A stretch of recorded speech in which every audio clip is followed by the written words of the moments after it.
As Black Americans, we are the only culture, only people that I know of that does not have a native tongue. We don't know our native tongue. It has been taken from us. We don't know who we are.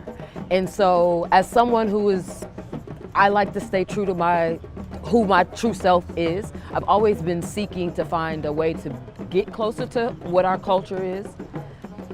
And this has literally given me a voice.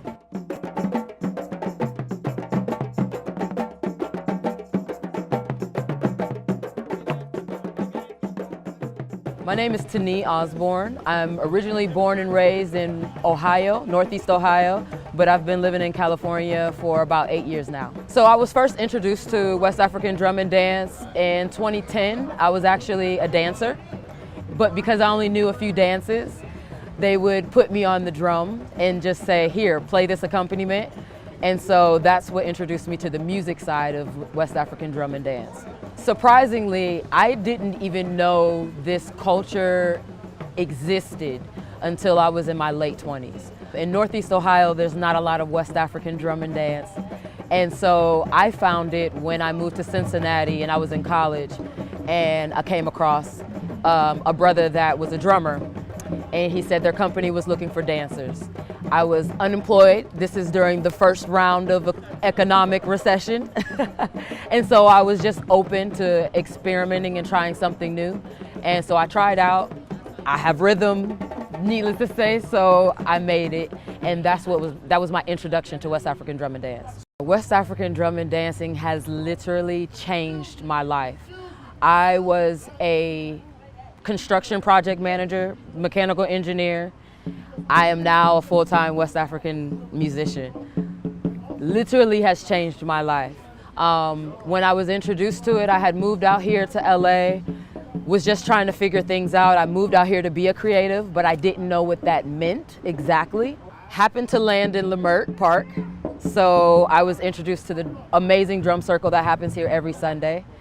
From that, I was introduced to Pop Joof, who is my teacher, and I've just grown in the culture.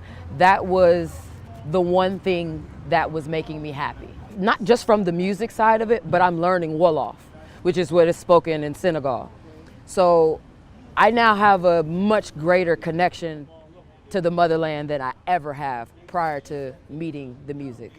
Prior to finding the culture, I considered myself someone who was in touch with, the Black side of things. But finding the culture really gave me an understanding of who we were culturally that is missing here in the States.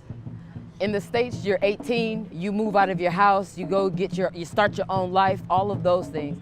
And it's just not quite the same as I've begun to learn more of this language, which is so communal.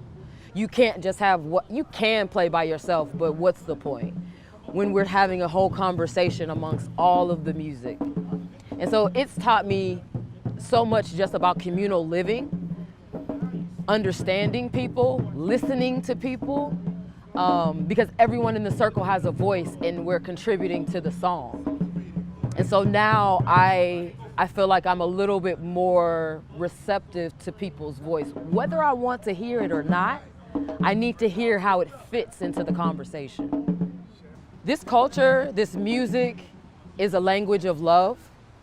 And although it is specific to a certain people, if you are full with love and you come with the respect for the culture, it will embrace you and you can embrace it, and it can change your life as well.